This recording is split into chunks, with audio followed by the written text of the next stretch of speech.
I'm heading to Phoenix tonight from Honolulu. I'm flying on American Airlines on their Boeing 787 in the premium economy cabin. I just flew with American from Dallas-Fort Worth to Honolulu in the same cabin, but on a 777. So I'm looking forward to comparing the two.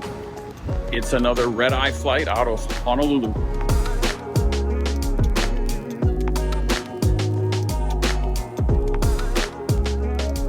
The aircraft I am flying tonight is the Boeing 787-8, and I was originally booked for 9H, but was able to move to a window seat at 9L by checking the website daily and moving when it opened up. Sorry for the stock photo footage, but at 10:30 on a rainy Honolulu night, the window glare is just not going to work. I reviewed this exact same route a while back in the economy cabin, so I'm looking forward to sharing the premium economy cabin with all of you. Not to be confused with main cabin extra, this is a totally separate seating area. So I'm flying out of gate C4 today, and because it's a red-eye flight, there's no meal on this flight. There's only a snack. So like usual, I'm early, so I'm gonna head to the Admirals Club and get a meal before I head out. Hopefully the chicken curry is still on the menu.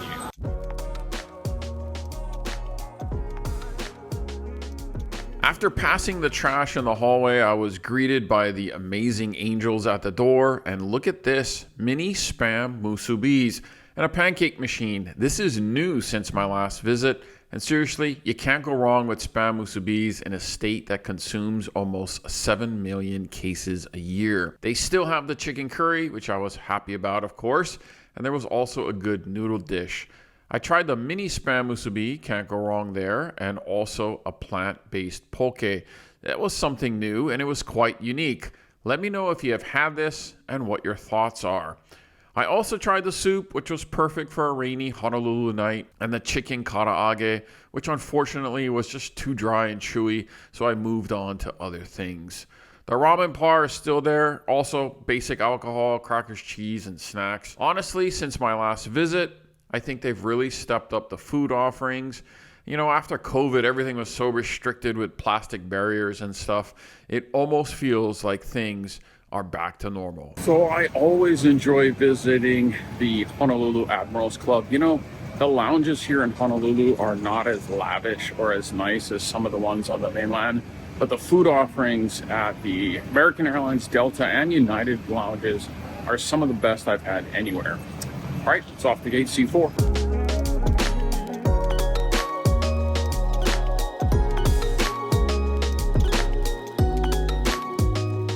The usual backlog in the jet bridge, and I was ready to settle in. The seat felt almost exactly like the one in the Boeing 777, just a bit newer, I guess. The 232 layout is nice and roomy. I'll get to what's in each one of those bags on the seat in a minute, but this is what the premium economy cabin looks like on an American Airlines Boeing 787-8 aircraft. It did end up being full on this flight. If you have had a chance to fly in this cabin, leave a comment and your thoughts down below.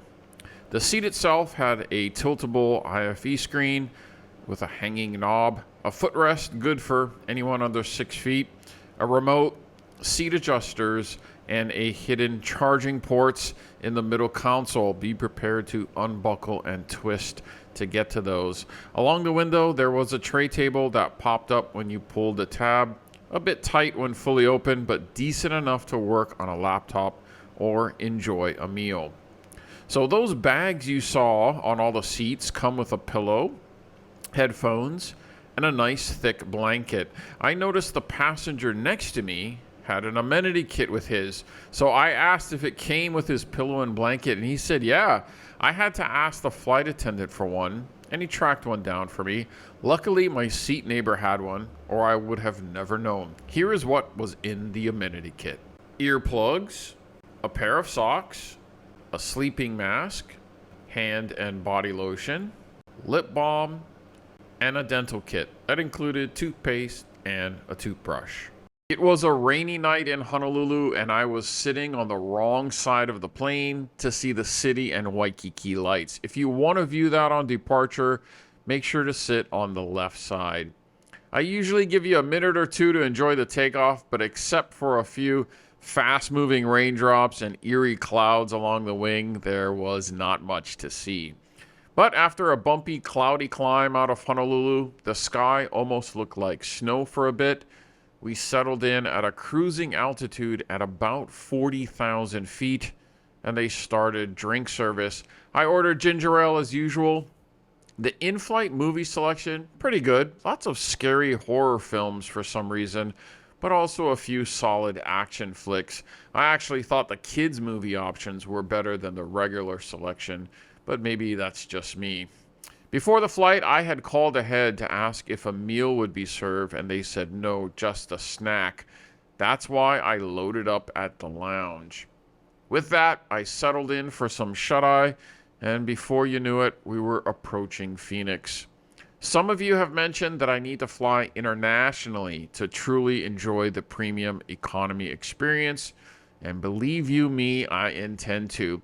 There are several more airlines that fly the premium economy cabin to Honolulu, and I hope to review each one of them. If I don't see you in the Honolulu terminal, I will see you in the lobby.